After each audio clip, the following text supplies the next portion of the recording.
very much. And hopefully everybody can hear me. Good afternoon, everyone, and thanks for joining us. I'm Jeff Mortimer, Interim Head of Collection Services at Georgia Southern, and I'm joined by a panel of colleagues from Georgia Southern, who I'll introduce in a moment. Hold on just a sec, I lost something. Sorry about that. Who I'll introduce in just a moment, as well as by Jeff Gallant, Program Director of Affordable Learning Georgia. Before we get started, and because we intend to use Mentimeter so that this will be a discussion informed by your input, Jeff is going to give us a quick tutorial on Mentimeter.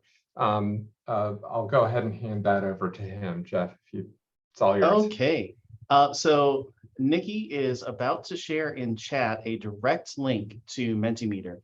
We would like all of you to go there. We really want your input, your perspectives, your ideas. This is not a panel where we're just going to say, here's what we did and be done with it. We really want to hear from you. So the direct link is right there. What it will do is bring you to our first page. You don't have to do anything yet. But as we move on through this presentation, there are going to be a few different things, some polls, some open-ended responses, and a multiple choice question too. And it's really important that we have full participation in all this. Even if you don't know anything about OER discovery and metadata, we really want to know what's going on at your institution, what's going on with what you're thinking about the future of OER discovery. So please click on that link in the Zoom chat. That will bring you right into Mentimeter so that you can participate in this presentation. Thank you. All right, thanks, Jeff. And next slide, please. Okay, so here's our agenda and cast of characters. Again, I'm Jeff Mortimer, and I'll start. All right, and I'll start off with the 10,000-foot view of the topic. After that, Nikki, ALG Library Champion and Research Services Librarian at Georgia Southern, will lead discussion about current challenges with finding and using OER. Next, Rebecca Honeycutt, Catalog Librarian at Georgia Southern, and I will lead discussion about current trends or lack thereof in cataloging and describing OER. After that, Jeff Gallant will lead discussion about ALG's efforts to make ALG supported or OER findable and usable. And finally, Beth Burnett, Institutional Repository Librarian at Georgia Southern, will introduce and lead discussion about Georgia Southern's prototype of an IR-based OER collection that we hope will begin to address some of the challenges that we talked about during this presentation. So for this panel, the ulterior motive is pretty simple. Along with many of you, we've experienced the frustration of looking for and using OER and of wanting to make OER more discoverable. So our hope is that through this panel, we can get a conversation going, at least among Galileo users, about how to address this challenge as a consortium. All right, next slide. So to start, here's the 10,000-foot view of the issue. In short, and as we described in the session description, librarians and instructors from across Georgia are collaborating to create a wealth of OER, but what are we doing to ensure the discoverability of these resources? Absent clear standards and practices, how should we make the OER we create more discoverable?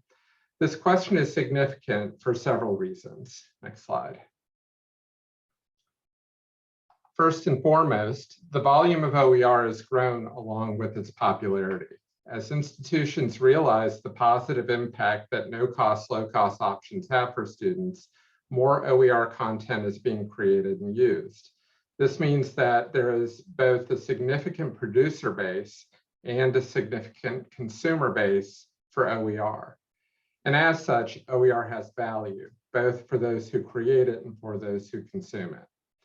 At the same time, this value can be hard to tap into because of barriers to discovery and use. For starters, OER is not always well defined, which is a barrier to collection. Many institutions possess shareable OER, but they may not realize it or know how to organize and share it. Second, OER is often not well described, which is a barrier to discovery, as Nikki will talk about in a minute. And because OER is not well described, it's often not well integrated into existing indices or discovery layers. But again, absent clear standards and practices for defining, describing, and integrating OER, what should we do? Should we focus on cataloging OER to make it more discoverable in our catalogs and by OCLC? Good enough for folks who search catalogs in OCLC, I guess, but that's like the majority of people don't. Or instead, should we focus on adding our OER to one or another popular OER archive? This is maybe a bit better, but there are a lot of archives out there, and there's currently no one archive to rule them all. All of which gets us back to the issue at hand. How should we spend our time and effort making OER discoverable, both regionally and globally? And how might we work together, again, as a consortium to make this happen? So with that, let's get started. I'll hand this over to Nikki to discuss more detailed current challenges to OER discovery and use. Thank you, Jeff. So one of the challenges or barriers to using available OER materials is locating exactly what is available out there. Because at this time, OER is kind of all over the map. Next slide, please. For many faculty and students, they don't know where to begin or which direction to turn. There are multiple platforms out there, so it's difficult to keep up with what those platforms are. All of them have different ways that they integrate OER in. They look very different. There are multiple searches. So again, they're looking at different interfaces for every single one of them.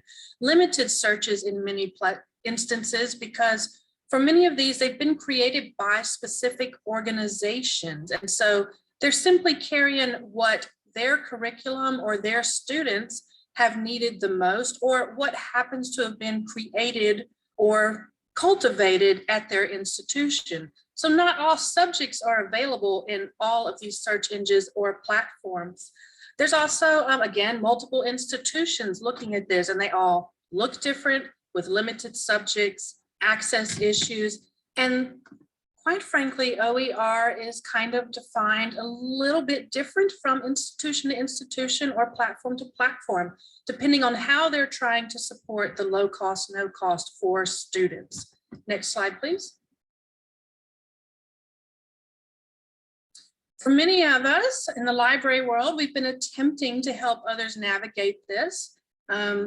Georgia has been one of the leaders in this with the ALG champions, but many of us, as I'm sure you're all aware, are carrying this job on top of additional jobs. It's not our full job.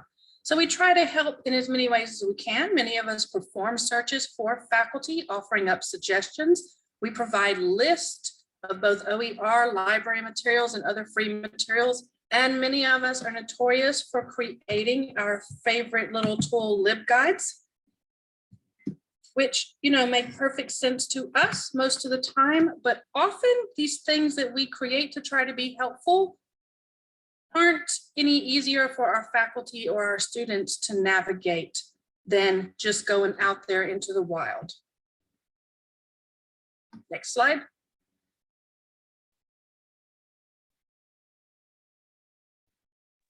Okay, so we are asking a first question here.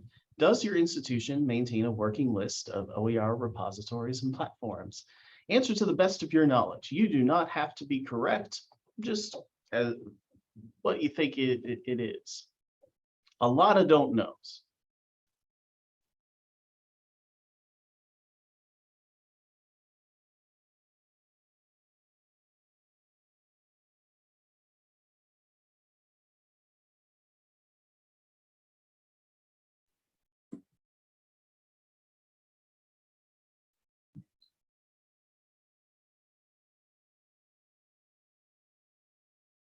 We have at least one not sure in the chat as well.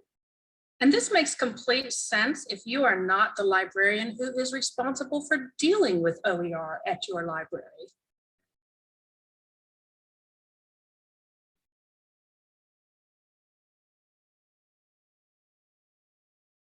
If anyone wants to share from the yeses, just let us know if there's something unique going on at your institution.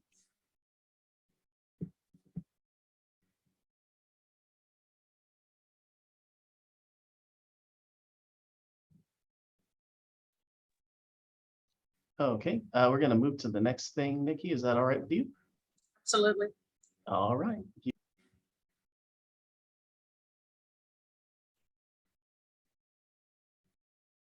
And this is our next question for Mentimeter. How active do you feel your institution is in helping faculty navigate what is available in OER materials?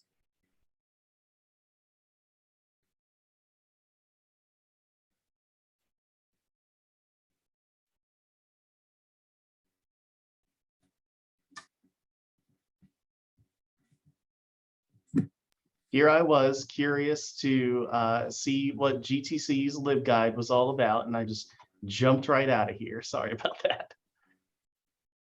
Well, in first, we have a little active in helping faculty navigate. Yes, Extremely by in the second. institution, I mean library or the full institution. Yeah, Melissa, it could be either.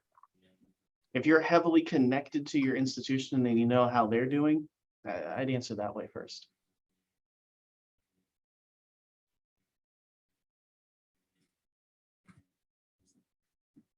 So we've got a lot of a little. A lot of a little. We've had, as you said, the GTC library LibGuide shared. I'm going to share my own monstrosity of a LibGuide for you to look at.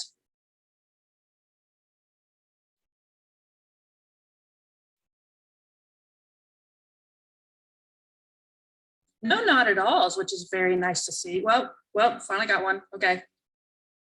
Spoke too soon, y'all. Sorry.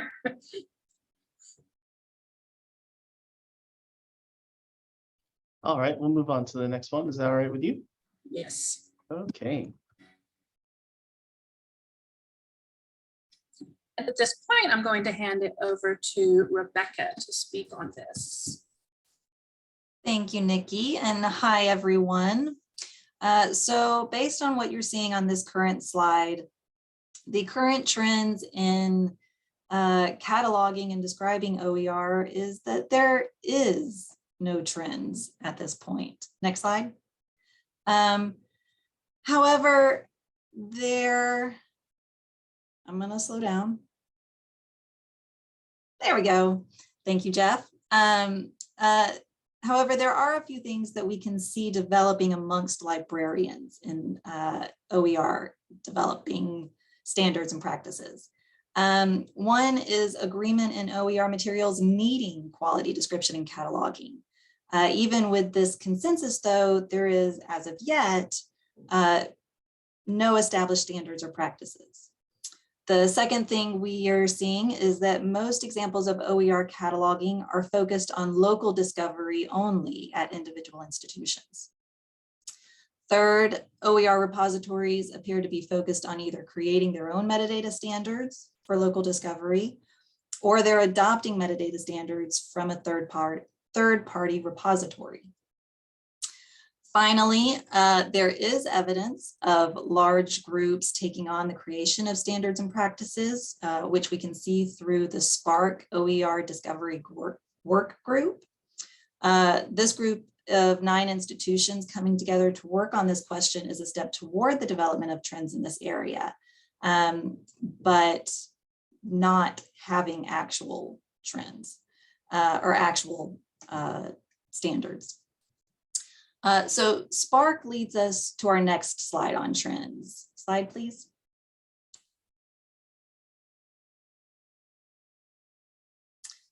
So I think we all know this graphic fairly well, and I think we can agree that it's pretty fitting for the current OER situation. There are many people and institutions out there that are working on this question and developing standards for their institutions. And with that work comes a large number of developed standards and practices. And SPARC is a larger group, possibly than most, with a larger end game, but their developed standards are just another option at this point. So to briefly summarize the current trends or lack of trends, I'm going to end my portion with a quote that I hope some of you will recognize, that when it comes to cataloging OER materials, it appears that we'll get there when we get there. So said Mr. Incredible from The Incredibles. So now I'll throw it over to Jeff Mortimer for more trends in OER.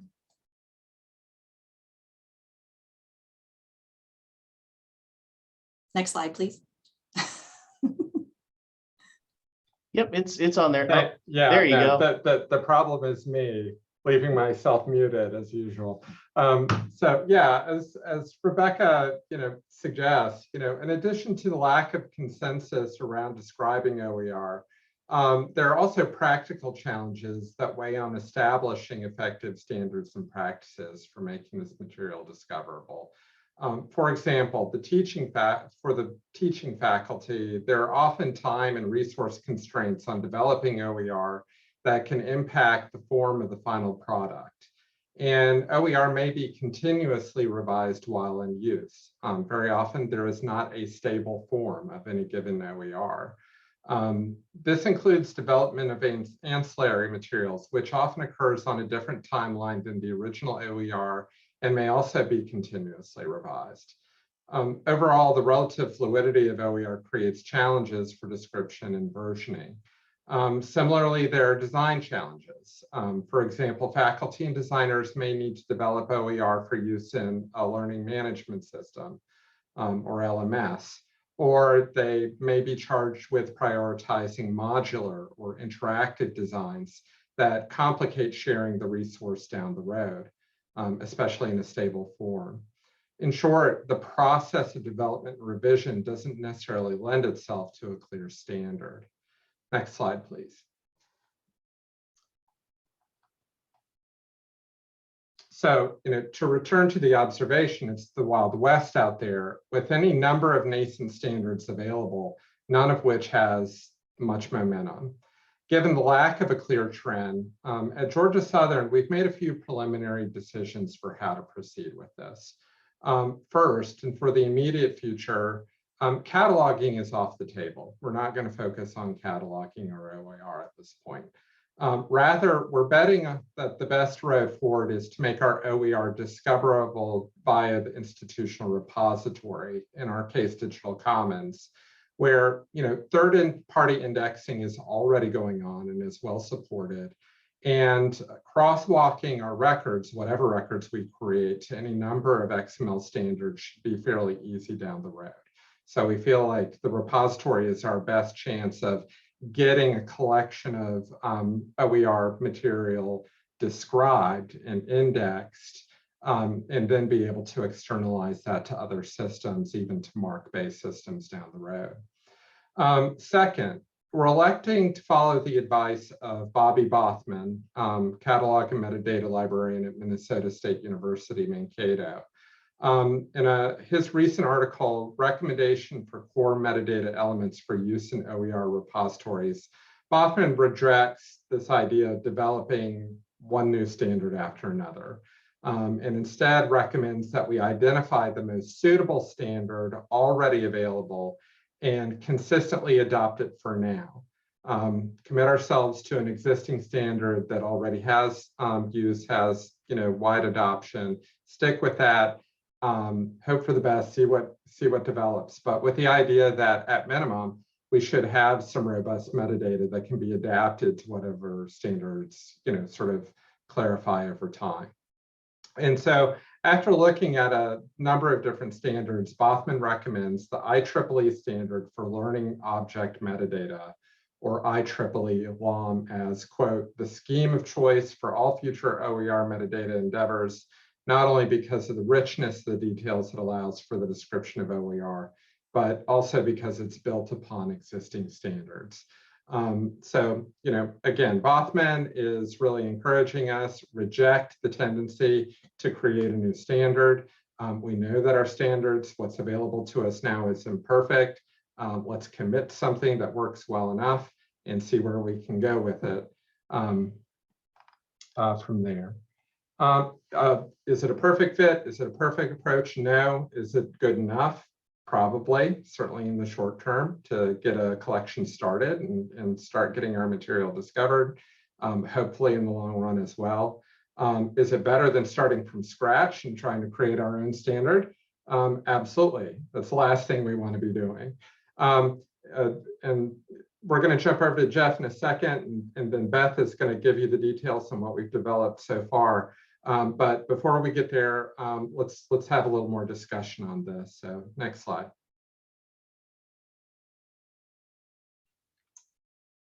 So this is more of an open-ended question than the ones before. What do you and anyone on your team do to describe or catalog the OER created at your institution?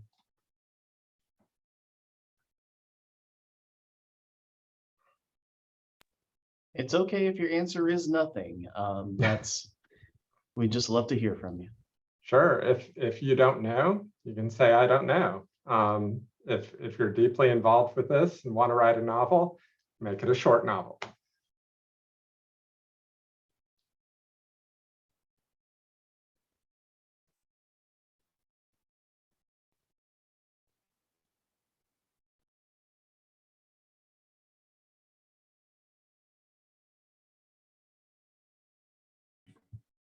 We also have an I don't know in the chat. Okay. Yeah, so this kind of precludes a little bit of prior knowledge here that about what OER is. OER are open educational resources. They are educational resources that usually, but not always, are meant to replace some commercial materials in the classroom, kind of fighting the very high cost of commercial textbooks and things of that nature.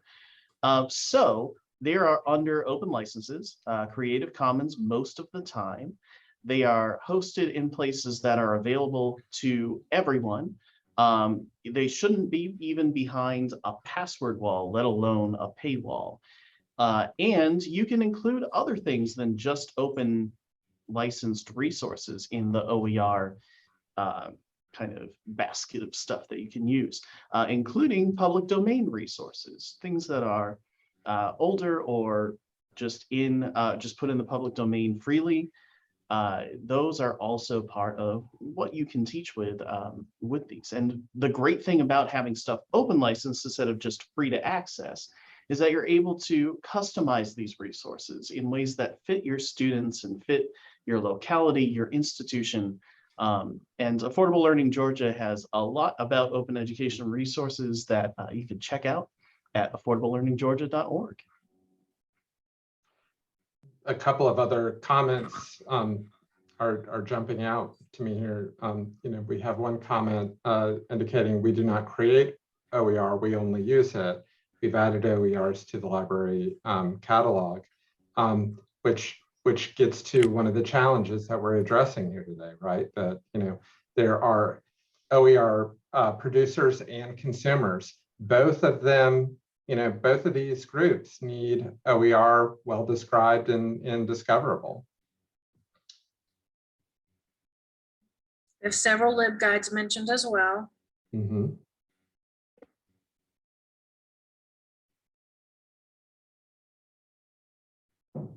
Thank goodness for sharing that information. Yeah, we needed to define OER. Okay, I'll move on to the next question if that's all right with you. And go right ahead.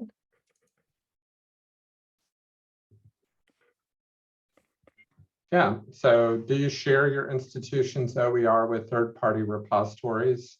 If so, which ones? Do you have a workflow for it?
Yeah, this fits what we usually see in our initiative too, that if it's happening, it's kind of irregular. Often what you'll see is people will add things to the aggregators and hosting resources that they often visit themselves or that they participate in. So some people are peer reviewers in a subject area for Merlot. And if they create something, they're going to put it in the Merlot repository. That's a CSU, kind of global, both repository and referatory, sending people out to other resources. And yeah, it kind of goes on a faculty by faculty / librarian and staff by librarian and staff basis. It says, no, only the ALG repository. No, we'll talk about that in a second. And on the previous question, a commenter mentioned that you're not creating OER, but you are cataloging OER. So I'm guessing in that case, you're including in your catalog OER that you know has been adopted by a course at your institution. But again, it sounds like some of this is ad hoc. If it's being done at all.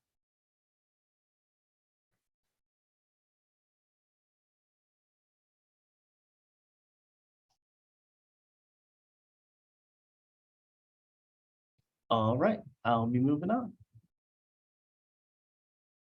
And we have one more question here.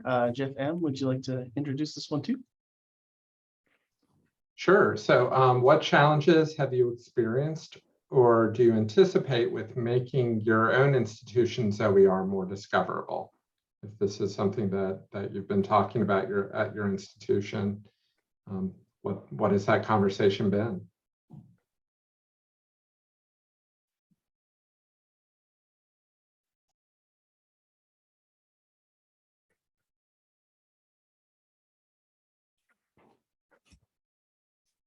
Yep, as Nikki just said in chat, if you haven't had that conversation, that's fine too. Getting faculty buy-in for sure. That is a big one.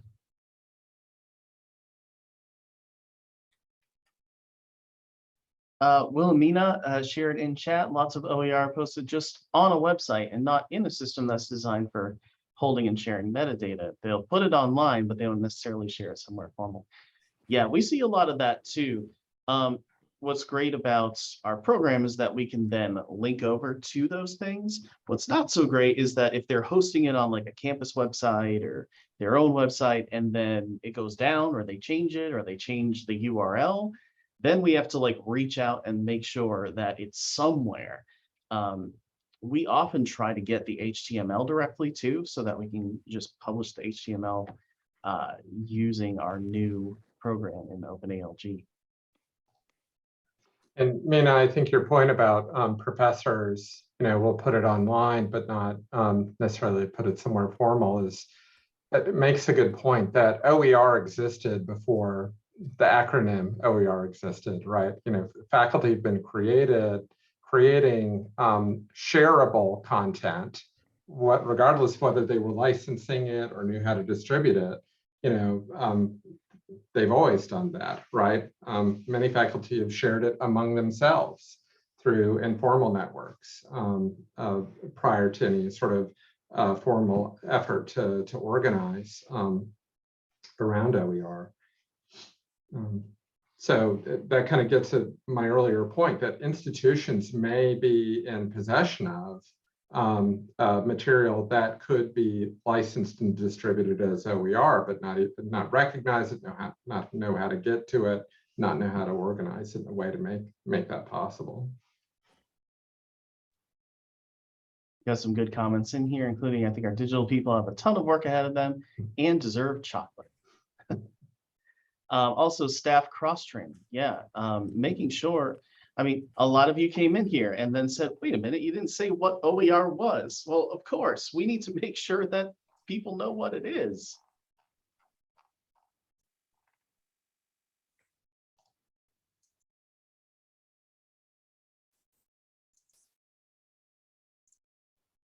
Okay, I'm going to move on from here. And yeah, I can just turn it over to myself. Go ahead. Yeah. So I'm going to talk a little bit about where we started, where we are right now, and what our metadata mostly looks like. I'm not going to get too technical, but I do want to talk about the fields we have and what we're moving towards. So when we started in 2014, the idea was that there are OER out there. They're being hosted, they're being shared. We partnered with the CSU system, Cal State University, and they do Merlot. And they're like, well, we have this place to share all the OER right over here. Everyone's going to share it on Merlot. So we're like, great, perfect. We don't need to build a whole bunch of things for people to create and share their own stuff. It already exists. So that'll be great. Most people are just going to be adopting these resources anyway, and that's not what we found. What we found was that professors were creating new materials in about maybe 60% of the projects, and these were all what we would now call transformation grants. They were supposed to be, you know, finding OER, replacing them in the classroom, but that wasn't enough. They needed ancillary materials. They needed to customize things for their particular students. So we wound up with all these resources where we go, oh, how do we share these? Well, we taught instructors how to share them in other places. File size limits were a big problem. In Merlot Content Builder, you could only share something up to 10 megabytes. OER Commons back then was the same. If you had SoftChalk, you could make an HTML resource, which was great. But your institution needed to pay for SoftChalk Cloud in order for that to be shared. LibGuides had the same restrictions at that time. They don't now. And there were some sharing spaces out there that educators use, such as Curriki. They're not usually meant for OER, but they were there for people to use. But it was kind of all over. It was the Wild West. So we created a repository. It is a digital commons one. Looks very familiar to a lot of folks.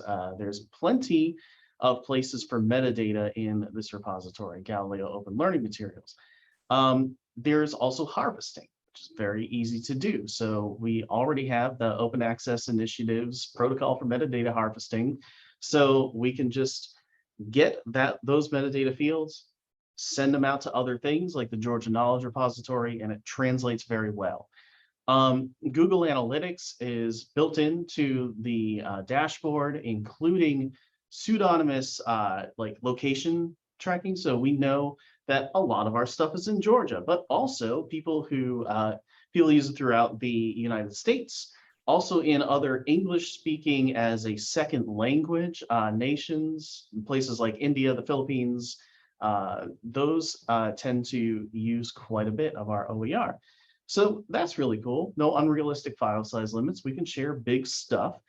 The problems are that we really tried to cobble together a way to bring materials together by course, bring them together by subject. When new ancillaries are created, it's hard to connect those ancillaries with the textbooks because they're in different, what we would call communities or series. So they're kind of broken off into different places. There are some accessibility issues. The cover pages that Digital Commons used to put on every PDF broke accessibility for every single one of our resources for a while. It's better now, but back then it was doing some bad stuff. And of course, just the usual thing of we are sharing a bunch of files and they are static. And as we move forward in the future of educational materials, we're not looking at things that are just going to be, you know, printed out and then looked at on a piece of paper. So here's the metadata that we have in there. You have the title, you have the authors, which are connected to the institutions immediately. So you put in the author, their email address is connected to it, and their institution is connected to that in one record. There's full text links and other material links. There's the description, which is heavy on search engine optimization in Galileo Open Learning Materials in a way that isn't so much in an HTML-based place, but yes, we had to really describe the resource in that repository. The material type, is it an open textbook? Is it an open course? Is it a set of lecture slides? It gets complicated when it's more than one. The course title, The course number, they don't always line up the same way at each institution. There are, I think, 26 different course numbers for Calculus 1. Creative Commons license, so that's baked right in. We can select CC BY 4.0, and it puts in all of that embed code right there. The publication date, we just do summer, fall, spring, because we operate on semesters. We're the publisher, so we always put that in. Keywords that are able to be used during searches, and then disciplines. So these are meant for this assemblage of different digital commons repositories called Teaching Commons. It's kind of cool. It brings all of the subjects together. We find that not many people go there, at least not in our system, but it does at least assemble them in a third-party hub of sorts. So in 2020, we signed on to a pilot for a program called Manifold. It is designed by the University of Minnesota. It's built both for academic publishing and open educational resources. And what's great about it is it's an ingestion format. So we can take these static files from before, put them into this system, and what you get out of it is an HTML-based text that is separated by the different levels of headings. So you can already navigate stuff by chapter. When you highlight things by just clicking and dragging, you can create actual highlights for yourself using your own personal account. If you're in a group, like a class that all does this together, you can highlight stuff in groups, you can annotate it in groups, and you can see everybody's notes at the same time. There are accessibility options that are just right there in front of you. You can change the fonts, the margins, you can put it into dark mode immediately. We are able to group everything in one project too. So if you have a textbook, we can put the ancillaries with the textbook in a different little section on the same front page. We put the grant materials with it so that you know exactly what project this came from and what they did. That's great.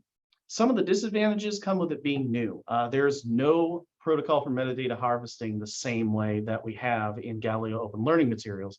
It was built with both academic publishing and OER in mind, not necessarily with library resources in mind. So that's on the way, but it's a little while out. There's still not as much field-based metadata, not stuff that has a little container you can put it in. New analytics, it's getting there. They don't have that geographic tracking that the other one does. These fields include the title, the subtitle, description. We got a link to the main document, links to other documents, the rights, which we put the CC embed code in. We don't just select Creative Commons the way that we do on the other one, and the publisher in place. So less of these fields, but then we added a bunch of tags. So here's one for subjects, here's one for material types, institutions, course titles.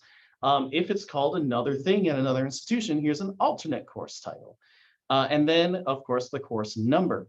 We can take these tags and create entirely new smart collections out of them. So if we wanted everything for the communication subject, or if we wanted everything for public speaking, or if we wanted everything for Calculus 1, we could make that and send out a link and you'd have it as just one course. Here's all of the stuff. So that's kind of neat. Even though they're less determinate, they're more useful too. So yeah, we're partnering with the UNG Press to take all of those big textbooks and convert them to digital. We're hoping to get a student worker to convert our older OER into OpenALG.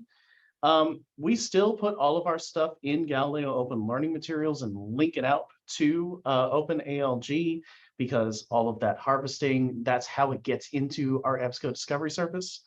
And there's a bento search box that pulls all of the OER in GKR into one place, and you can use it on the Galileo website.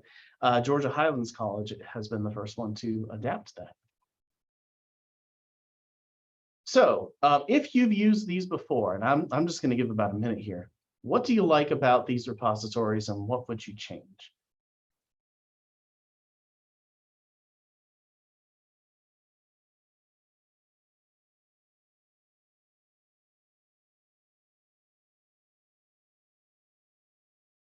And thanks, Nikki, for putting the links in the chat too.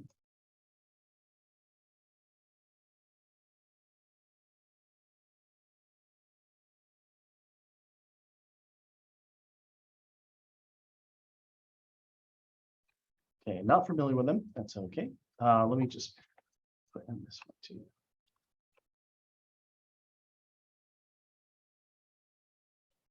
That is the link to Galileo Open Learning Materials, our older one.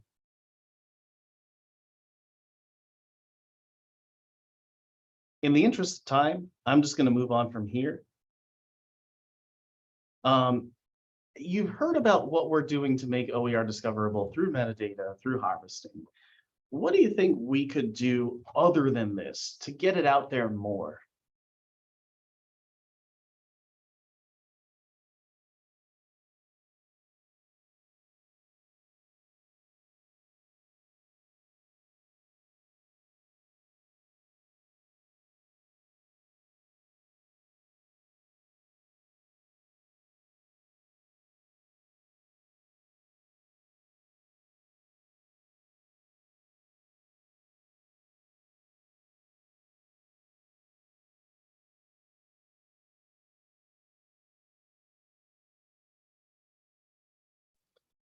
Holding workshops with teaching faculty, having some meetings with deans, hopefully trickling down the information.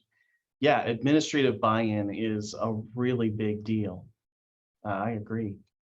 Trainings, workshops, yeah.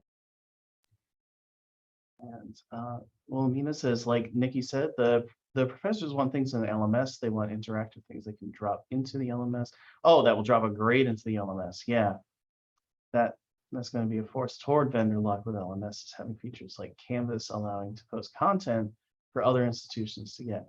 Yeah, it's complicated out there in the LMS world for sure.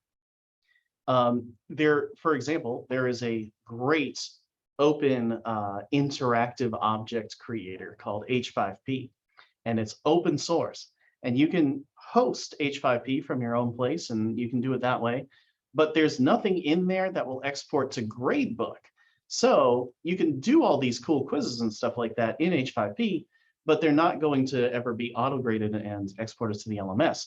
You can sign up for a supported version of H5P that does have an integration into the LMS, and that's very expensive depending on your FTE. So it's a tough choice at that point. Social media common sites like Wikipedia. Oh yeah. There's been a move to use Wikipedia as an educational resource, kind of in more of a collaborative creation of knowledge kind of way too. It's been really neat to see it. Yep, more on instruction sessions. Yep. TCSG has OER course shells that can be added to the LMS. That's really cool too. Yeah, the CCC OER, which used to be COERC, which was coerced, and they didn't want that to happen. The Community College Consortium for OER, they teamed up to provide Canvas course shells for all of the OpenStax text that existed at the time, and those have proliferated throughout community college and technical college systems. It's been awesome to see that. Oh, Nikki, yeah. Doesn't LibreText or somebody else do that same thing? Offer Canvas course shells for a lot of their stuff. I'm not sure about LibreText. That would be something new for me. I know that their remixer, they've been taking a while to revise that. But, that'd be cool. Having a process for discarded, outdated content or outdated materials. Yeah, keeping things current. If you go into Merlot, you'll find learning objects from 1998, 1999, with all of the CSS removed, and it's weird. Having that as part of your discovery is it's not fun. Okay, I am going to turn this over to Beth Burnett. Thank you, Jeff. Okay, I'll be addressing Georgia Southern University's recent OER efforts. And so I'm going to overlap a bit with Jeff G, but this part of the session is in the context of how an individual institution might approach OER work. But first, let me tell you a little bit about Digital Commons at Georgia Southern. Georgia Southern subscribes to the bpress Digital Commons platform for our institutional repository. This is where we collect, archive, and disseminate the intellectual and creative output of the university's faculty, staff, students, and community partners. Some of the types of materials in digital commons at Georgia Southern are our university policies, campus publications, faculty and student research, dissertations, data sets, and special collections. The repository also publishes 18 journals and hosts over 30 conferences and events. We have over 138,000 works posted and over 5.8 million downloads of full text materials. And if anyone needs a little convincing about investing their time and resources in OER, I did want to just share some statistics. Separate from our prototype, Georgia Southern has an OER collection that's already available to the public, and it includes one of the top 10 most downloaded papers of all time with over 52,000 full text downloads since May of 2016. So this really indicates a strong demand for open educational resources and supports developing a broader collection of subject areas. Next slide, please. And as mentioned earlier by my colleagues, there are some real challenges in discovering OER. I think that full accurate metadata is part of the solution in making sure that this content in the repository can be easily crawled and indexed by search engines. So my first step was to get acquainted with the different metadata standards that are relevant to open educational resources. It's important to think about satisfying all that relevant metadata early on when building a new collection in the repository, because going back and retrofitting things gets super messy. We also need to consider how to organize the collection within the larger hierarchy of the repository. And discoverability is crucial for connecting people with these resources. With the goal of eventually cataloging OER at Georgia Southern, I reviewed several metadata standards to see where they overlapped and what were the most common required elements. I knew we needed an approach that would include both local, national, and international standards for describing digital content. Plus, we needed metadata that captures OER in particular. For the Digital Commons platform, there's a lot of flexibility to customize metadata fields, including deciding what should be required metadata or optional metadata. And a tip is to include an abstract and keywords that improves discoverability. It gives search engines more information when they're crawling and ranking the search results. For statewide standards, we first looked at the metadata on the ALG records, and we wanted to make sure that we included those same elements for Georgia Southern's prototype. I also analyzed the Digital Library of Georgia's metadata guidelines, and those are based on Dublin Core. And I looked at the Georgia Knowledge Repository metadata guidelines, and they recommend elements that are commonly used in digital repositories in the GKR. Then for national and international standards, I leaned on those Bothman recommendations and studied both the OER Commons scheme and the IEEE LOM to compile my list of metadata elements. And once I got my head wrapped around all of that, I started thinking about RDA and possible MARC fields and how the Digital Commons metadata records might work with MARC records. Next slide, please. Doing all of the comparisons amongst metadata standards, I gathered what I thought were the most important shared elements. And this includes the required or minimum metadata fields, plus the ones that are specifically recommended for open educational resources and for digital materials. And some of these metadata elements are self-explanatory. Those are those basic elements we use when describing all types of formats. That includes the title, the author, the subject, publication date, and where to find the resource. Then there's some specific considerations for OERs and repository content. The rights and license refer to the intellectual property rights and conditions of use for the resource. And quite often that's going to be a Creative Commons license that tells users what they can and cannot do when it comes to using, copying, distributing, and building on the resource. And that's a frequently used metadata field in Digital Commons that I think might fit into some of the 5xx note fields on a MARC record.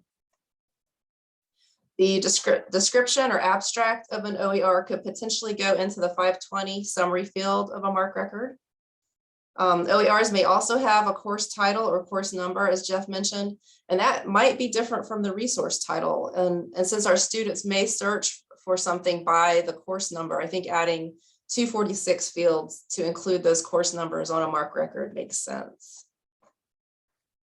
Note fields on a MARC record could also come in handy for other OER metadata. For example, the source, which is a related resource or something that the OER has been built upon. That could be represented as a general note 500 field on a MARC bibliographic record. And then material type and educational use elements. Those both have OER Commons metadata values that we can request as a drop-down menu in Digital Commons. So examples of a defined value for material type are textbook, homework, lesson plan, syllabus, etc. And then OER Commons values for educational use includes curriculum/instruction, assessment, and professional development. And I took some guesses at possible MARC fields where this information could be included, but perhaps the 3XX or 5XX fields would work. And now we'll do the big reveal of Georgia Southern's prototype. Next slide, please. Okay, so this is a screenshot of the chemistry OER collection. Since our demo site isn't viewable to the public, we went ahead and put a placeholder image of Bunsen and Beaker from the Muppets just to add a little fun to the testing and development phase.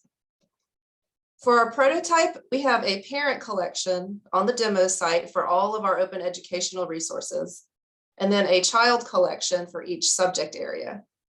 And my thinking is that a subject hierarchy aligns with library classification systems that group related items together, so it should be familiar to our users.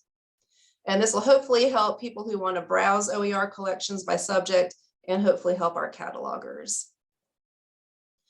Georgia Southern has a decent amount of OER for chemistry, so we started with that subject first.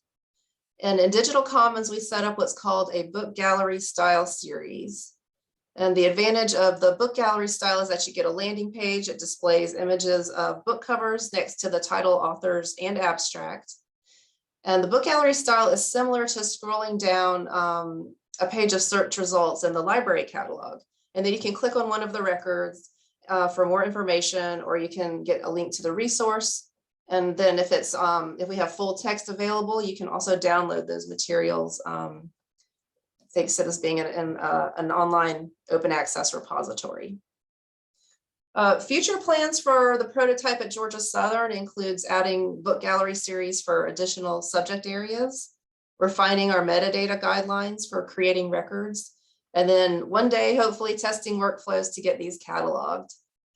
So that's the overview of Georgia Southern's OER prototype, and we're curious to hear y'all's ideas. So we have some questions for discussion on the next slide.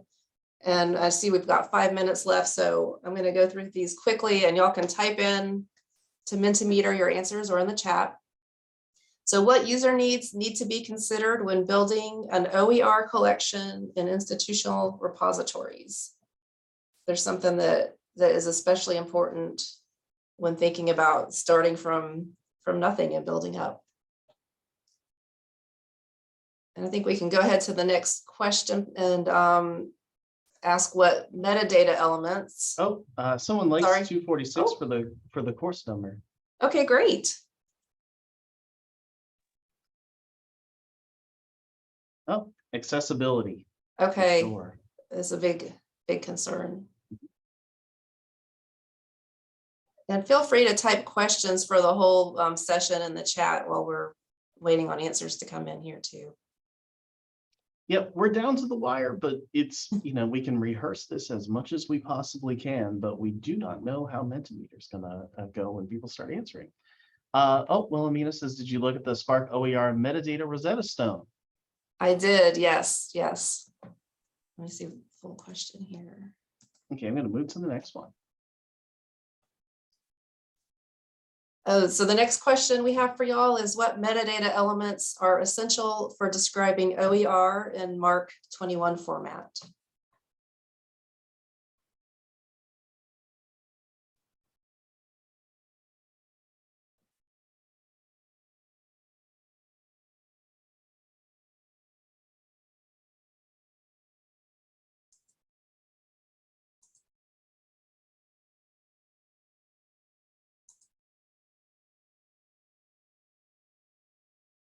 And Nikki put in the chat, if you have any overall questions, feel free to use the chat.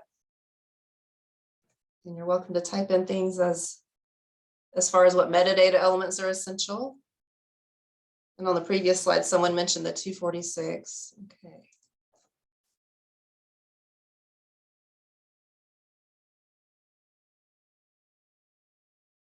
I can invite everybody, if you want to have questions and you don't feel like talking in the chat, you can unmute yourself at this time and ask any of us questions. The 245, the title field. Definitely very important. Don't know, fair enough. Honestly, I don't know either. I haven't cataloged in years, so I'm counting on Rebecca to eventually be able to translate a lot of this for us. Source type 245. Oh, that's a good. Okay. Subjects and a summary.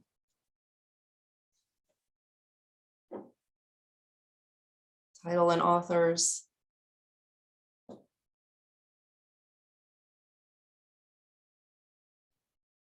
All right, I am moving to the next thing. Very cool. Oh, chapter titles too. That's super important. Mm-hmm.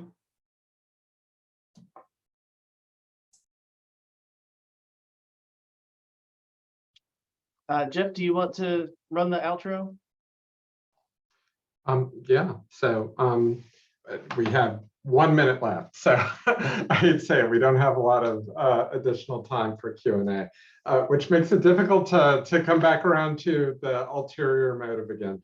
But I just want to stress before we have to leave, you know, what we're really interested in today is just inspiring some conversation within Georgia, within, you know, among Galileo users about, you know, this is an important topic. How can we work together to really begin to surface and share information about the OER creating, pursuant both to local and regional discovery, but also ultimately national discovery. So, you know, if you're interested in this, if you want to talk more about this, find us, right? So we can carry this conversation forward. I personally feel like Georgia Knowledge Repository would be a great place for this conversation to occur. So if we have people on GKR here today, I encourage you to be thinking about this, maybe talk about it in your team meetings. But again, we're looking for partners to figure this out and figure out how to move forward. So thank you all very much.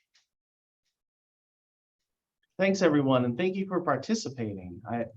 We don't have a lot of ending Q&A time, but I think the responses that you brought in, even when you said you didn't know, helped us out in understanding where you were coming from, what you needed, and if you have any more questions about OER or ALG, just send me an email at jeff.dewan@usg.edu.